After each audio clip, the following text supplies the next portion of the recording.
बाबा के देखनी हो तो एगो हमरा कॉमेडी याद आ गई हो जे पहले के 60 साल के बाद एबरा तो 60 साल के जियते नहीं थे उ तो पहले का मड़ुआ का लिट्टी मकई के भात मार फैलले बोले तो धरती पर राज करत आज तो पहले को चाउमीन पिज्जा खाता रह अब 45 में 50 में लगत रह एम्बुलेंस में धरा दे हो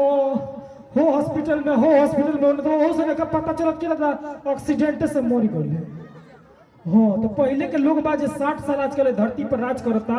उ जो भी बुढ़ऊ लो हमार बालो बाबा लो दादा लो आ जब है नावका लइकन के देखत लो तो एगो बात कहत लो बाबा लो है काने पर गमछी धर लेत लो आ सुरती बनावत रहत लो आ जब नावका लइकन के देखत लो तो कहत लो इनका बहचो तो नहीं रात दिन घरों में घुसल रहिलो एगो हमनी के टाइम रहे कि अपना मेहरारू के लगा 5 महीना 3 महीना 2 महीना पर लगे जात रहनी है जा आइए का बन तो जहिया से बियाह क काल बरस रात दिन घरों में घुसल रहत रह तो हम बाबा लो से एगो बात कहा कि लोग 5 महीना 3 महीना 2 महीना पर लगे जात रहल तो लोग के 8 गो 9 गो 10 गो लड़का होत रहल आजकल के तो बेचारा लड़का रात दिन घरों में घुसल बड़स तब वो एगो से 2 गो होता वो से नहीं होते कहीं गो में नसबंदी चालू हो जाता अगर आज उ टाइम रही तो हमारा चाचा दादा बाबा लोग चाइना देश फेल कर रहे दादा हो दादा तो वो सब चीज पे वीडियो बना के डर ली जा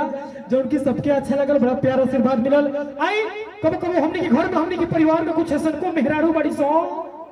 चाहे हम देखो तो बहन कुल के अपना देखनी तो कॉमेडी याद आ गइल कुछ लइकनिन के देखनी होता कुछ गांव में ऐसा को लइकनी बड़ी सो कि जब ये अपने घरे रहत तरी सा त रात दिन छोटा छोटा और काटा कुटी कहले रहत तरी सा मार करा करा हज कहले रहत तरी सा आ जब ये लइकनिया हितई पे जात तरी सा त हिंदी में बोलत तरी सा गांव के भी कुछ लइसन लइकनी बड़ी सो जैसे यही जब बफर सिस्टम लागल हुई तो ओहू में कुछ लइकनी आई ले सा त कहत हुई सा जब जाली से खाए बफर सिस्टम में त कहली सा भैया 2 पूरी दे देना भैया थोड़ा सा पालक पनीर देना मैं तेल वाली चीज नहीं खाती हूँ मेरे को बड़ा गैस बनाता है आ घरे रहत ऐसा त रात दिन कहत ऐसा का रे भातवा ना बनी का रे ए संदीपवा आ तरकारी ना लिए कर तरकारी ना चिराई साझ हो गई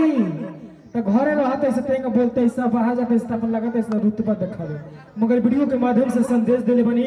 कि जना परिस्थिति में रह जला तना परिस्थिति में काम कर जला त अच्छा लगेला कुछ ऐसा परिवार बा कि माई बाप कौन कौन उधापन करके बेटा बेटी पोसता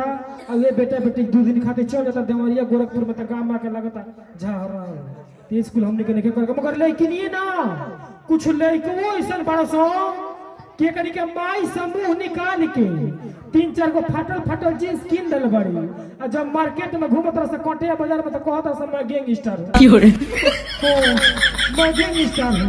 ओकन के घर जइबू लो तो फूटल बिस्कुट पानी पिए के ना मिली खटिया और ना मिली मगर मार्केट में पैसा मैं गैंगस्टर